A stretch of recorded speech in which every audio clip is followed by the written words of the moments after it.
तो दोस्तों हो जाइए तैयार, क्योंकि एक बार फिर हम आ गए हैं आज मोस्ट इंपॉर्टेंट क्वेश्चंस की सीरीज के साथ।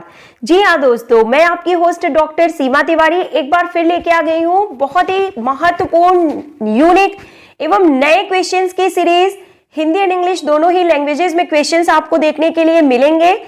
वीडियो और सारे के सारे क्वेश्चंस बहुत ही हेल्पफुल हैं आगामी सभी प्रतियोगी परीक्षाओं के लिए। तो वीडियो को पूरा देखें और इन क्वेश्चंस को हमारे साथ सॉल्व करते चले और हमें लिख के बताएं कमेंट बॉक्स में कि आपके कितने क्वेश्चंस सही हुए। वीडियो के क्वेश्चंस बहुत ही इंपॉर्टेंट हैं, तो शुरू करते हैं क्वेश्चन नंबर 1 के साथ। Milo who has a record of participating in 6 ancient Olympic was are, यानी बात की जा रही है मिलो की कि जो 6 प्राचीन ओलंपिक में भाग लेने का रिकॉर्ड जिनके नाम है, तो वो उनका संबंध किससे है। एंड द करेक्ट आंसर, ये क्वेश्चन का आंसर तो आप सभी को पता है, रेसलर, यानी कि ही वॉज अ रेसलर, कुश्ती से इनका संबंध है। Let's move to next question and it is asking that संयुक्त राज्य अमेरिका में मनोरंजन आंदोलन की उत्पत्ति के लिए, यानी कि रिक्रिएशन मूवमेंट की बात की जा रही है, जिम्मेदार 2 प्रमुख कारक क्या थे। Option number C is correct here, industrialization and urbanization, यानी कि औद्योगिकीकरण और शहरीकरण जो है संयुक्त राज्य अमेरिका यानी कि यूएसए में मनोरंजन आंदोलन की उत्पत्ति के लिए जिम्मेदार 2 प्रमुख कारक थे। नेक्स्ट क्वेश्चन देखिए, बहुत ही अच्छे से और ध्यान से आपको क्वेश्चन पढ़ना है। हिंदी एंड इंग्लिश दोनों ही लैंग्वेजेस में यहाँ पे क्वेश्चन दिख रहा है आपको, और फिर सही आंसर आपको हमें बताना है।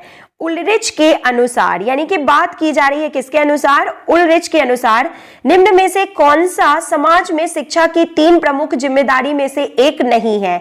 यानी कि आपको बताना है कि which is not one of the 3 primary responsibilities of education in society, यानी कि समाज में शिक्षा की 3 प्रमुख जिम्मेदारियों में से एक नहीं है। ऑप्शन नंबर 1 यहां पे सही है, मींस उस समाज की सामाजिक और सांस्कृतिक धरोहर का स्थायीकरण, ये जो है 3 मुख्य जिम्मेदारियों में से एक नहीं है। Let's move to next question, और देखिए सही मिलान से संबंधित क्वेश्चन है आपके सामने। संबंधित भौतिक विकास उद्देश्यों को उनके लेखक से सही मिलान करना है। Correct answer option number C है, मींस प्लेटो ने कहा था कि किसी भी नागरिक को शारीरिक प्रशिक्षण के क्षेत्र में एक शौकिया होने का अधिकार नहीं है। यह एक आदमी के लिए इतना अपमानजनक है कि वह कभी भी सुंदरता और ताकत के बिना बूढ़ा हो सकता है और उसके शरीर के लिए सक्षम है। सुकरात के अनुसार शरीर अपने सबसे अच्छे रूप में चाहे वह कितनी दूर अपनी आत्मा को अकेले रास्ते पर प्रोजेक्ट कर सकता है। गेटे के अनुसार जो है दृढ़ निश्चय के साथ शरीर के लिए विचार करें, इस आत्मा को इन आंखों के माध्यम से अकेले देखना चाहिए, और यदि वे मंद है तो पूरी दुनिया पर बादल छा गए हैं। और ब्राउनिंग के अनुसार जो है उन्हें शारीरिक प्रशिक्षण के मास्टर के पास भेज दें ताकि शरीर गुणवान मन को बेहतर ढंग से मंत्री बन सके और उन्हें युद्ध या किसी अन्य अवसर पर कायरता निभाने के लिए शारीरिक कमजोरी के माध्यम से मजबूर ना किया जा सके। तो ये सही मिलान है। नेक्स्ट क्वेश्चन इज आस्किंग कि LCPE was renamed as LNCPE, यानी कि LCPE का नाम बदलकर LNCPE कब कर दिया गया था। Option number C is correct here, 1973 में। नेक्स्ट परिभाषा, शिक्षा वह प्रक्रिया है जिसमें और जिसके द्वारा युवा के ज्ञान, चरित्र और व्यवहार को आकार और ढाला जाता है। तो यह कथन किसके द्वारा दिया गया था। Option number B is correct here, professor Drever के द्वारा यह कथन दिया गया था कि education is the process in which and by which knowledge, character and behaviour of the young are shaped and moulded. Next question, who defined physical education, that physical education is a way of education through motor activities and related experiences and its subject matter is primarily ways of behaving। तो देखिए किसने परिभाषित किया था इस तरह से शारीरिक शिक्षा को, कि शारीरिक शिक्षा मोटर गतिविधियों और संबंधित अनुभवों के माध्यम से शिक्षा का एक तरीका है। और सही आंसर क्या है, option number D, William H Kilpatrick के द्वारा शारीरिक शिक्षा को इस तरह से परिभाषित किया गया था। नेक्स्ट क्वेश्चन, किसने कहा था गतिविधि की कमी हर इंसान की अच्छी परिस्थितियों को नष्ट कर देती है, जबकि आंदोलन यानी कि मूवमेंट और विधिपूर्ण शारीरिक व्यायाम इसे बचाते हैं और संरक्षित करते हैं। बहुत ही महत्वपूर्ण बात कही गई है कि lack of activity destroys the good conditions of every human being, while movement and methodical physical exercises save it and preserve it। किसके द्वारा दिया गया था यह कथन? Option number 1 is correct here, Plato के द्वारा यह कथन दिया गया था। Next question match the following से रिलेटेड क्वेश्चन है, देखिए, और सही आंसर क्या है हम आपको बता देते हैं। Option number C is correct here. Means Spartan शिक्षा की जो औपचारिक प्रणाली है उसे एगोग के नाम से जाना जाता था। रोम में मार्शल आर्ट के लिए जो प्रशिक्षण स्थल था, यानी training venue for martial art in Rome, तो उसे कैंपस मार्टियस के नाम से जाना जाता था।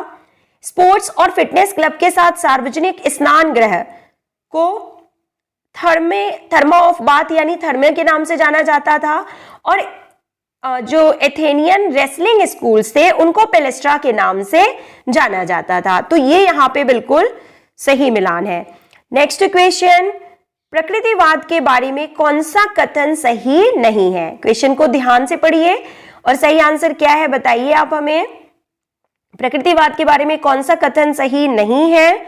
ऑप्शन नंबर डी, पुस्तकों और भाषाई रूपों के एकमात्र अध्ययन के खिलाफ एक प्रतिक्रिया, means a reaction against a mayor study of books and linguistic forms. यह जो है प्रकृतिवाद के बारे में सही कथन नहीं है। तो देखिए क्या सही कथन है कि पुनर्जागरण काल के विकृत मानवतावाद के खिलाफ एक प्रतिक्रिया, means a reaction against the degenerated humanism of renaissance period.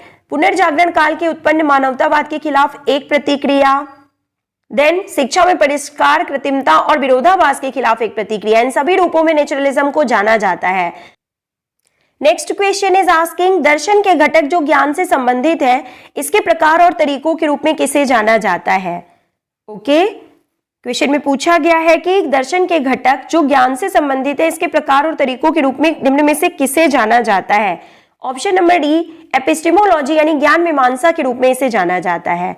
Next, कीटनाशकों और कीटनाशकों सूक्ष्म जीवों से फसलों को बचाने के लिए क्या प्रयुक्त किया जाता है, के लिए प्रयुक्त होते हैं? The pesticides and insecticides used to save crops from micro organisms cause, यानी कि ये पूछा जा रहा है कि जो पेस्टिसाइड और इंसेक्टिसाइड यूज होते हैं क्रॉप्स को बचाने के लिए माइक्रो ऑर्गेनिज्म से, उनसे क्या होता है? तो इससे क्या होगा, देखिए, पर्यावरणीय प्रदूषण और गिरावट यानी कि एनवायरमेंटल पोल्यूशन और डिग्रेडेशन भी होता है इन पेस्टिसाइड्स और इंसेक्टिसाइड से। Option number C is correct here. Next question, which of the following causes utmost damage to the ear? निम्न में से कौन सा कान को अत्यधिक नुकसान पहुंचाता है? ऑप्शन नंबर 1, तात्कालिक instrumentation means improvised instrumentation cause utmost damage to the ear.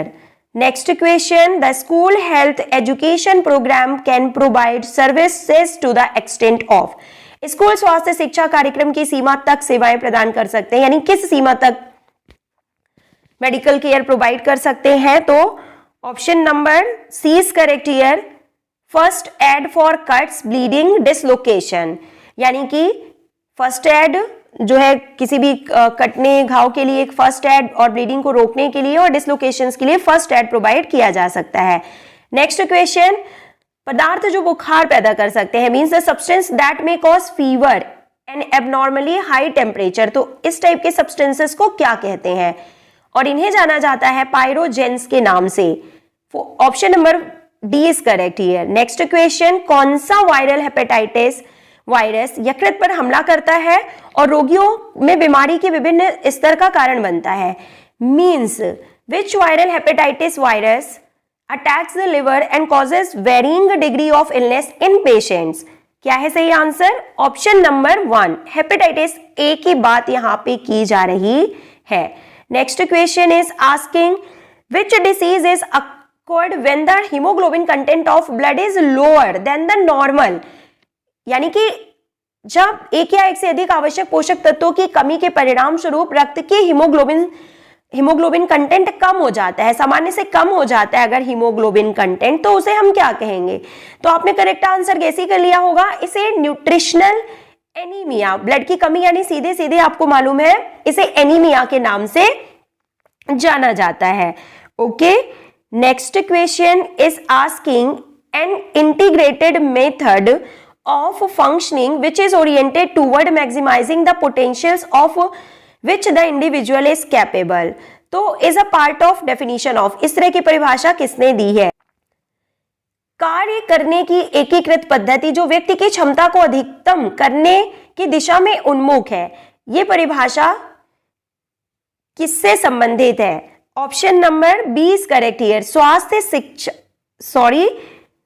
Option number C is correct here, health से इसका संबंध है, यानी स्वास्थ्य से इसका संबंध है कि कार्य करने की एक एकीकृत पद्धति जो व्यक्ति की क्षमता को अधिकतम करने की दिशा में उन्मुख है, तो यह स्वास्थ्य से संबंधित है।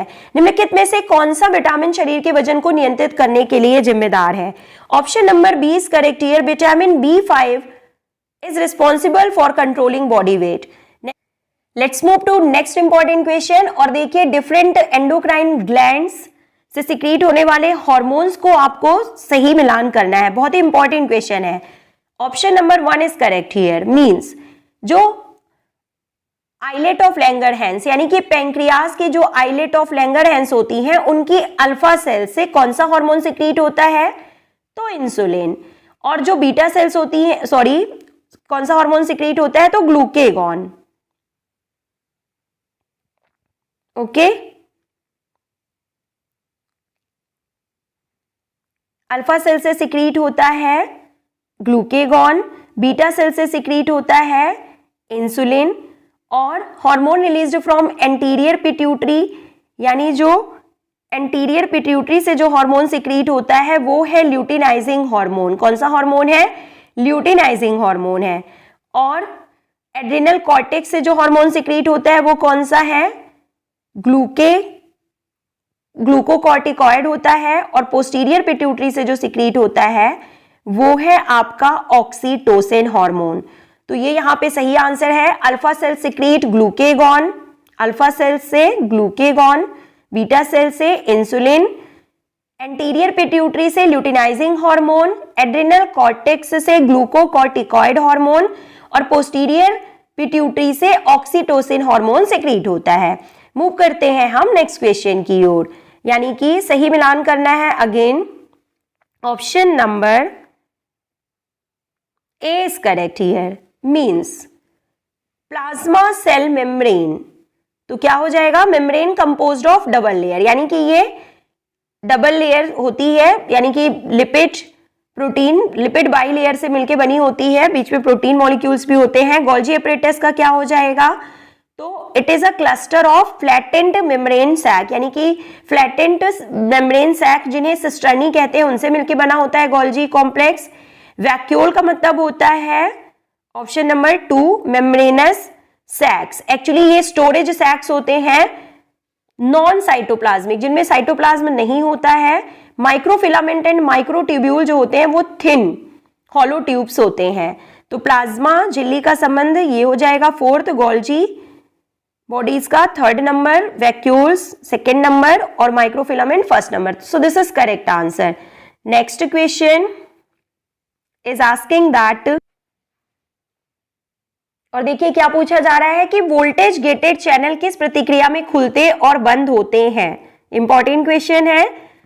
Option number C is correct here, sodium influx. Voltage gated channel किस प्रतिक्रिया में खुलते और बंद होते हैं? तो सोडियम इनफ्लक्स की बात यहां पे की जा रही है। Next question, gaps in the myelin sheath are called. Myelin sheath में, यानी कि जो नर्व की बात की जा रही है, माइलिन शीथ में जो गैप्स होते हैं उन्हें क्या कहा जाता है? तो क्या है सही आंसर बताइए? ऑप्शन नंबर 1 यहाँ पे सही है, नोट्स ऑफ रेनवियर के रूप में जाना जाता है। Next, sweat is composed of. तो स्वेट किससे मिलकर बना होता है? क्या कंपोजिशन होता है स्वेट का? Option number C, option number C, uric acid plus water plus sodium. यहाँ पे ऑप्शन नंबर बी सही होगा, क्योंकि सोडियम क्लोराइड होता है। देखिए स्वेट में, पसीने में आपको पता है urea plus water plus sodium chloride, यानी कि नमक। तो urea plus water plus sodium chloride जो है पाया जाता है स्वेट में। Next question, the renin angiotensin aldosterone system is a powerful system for blood pressure and volume homeostasis. यानी कि जो रेनिन एंजियोटेंसिन एल्डोस्टेरॉन सिस्टम है, तो जो कि ब्लड प्रेशर और होम्योस्टेसिस को मेंटेन करता है, तो ये सिस्टम किसके द्वारा एक्टिवेट होता है, ये सिस्टम किसके द्वारा सक्रिय बना रहता है। तो दोस्तों ये आज का आपका होमवर्क क्वेश्चन।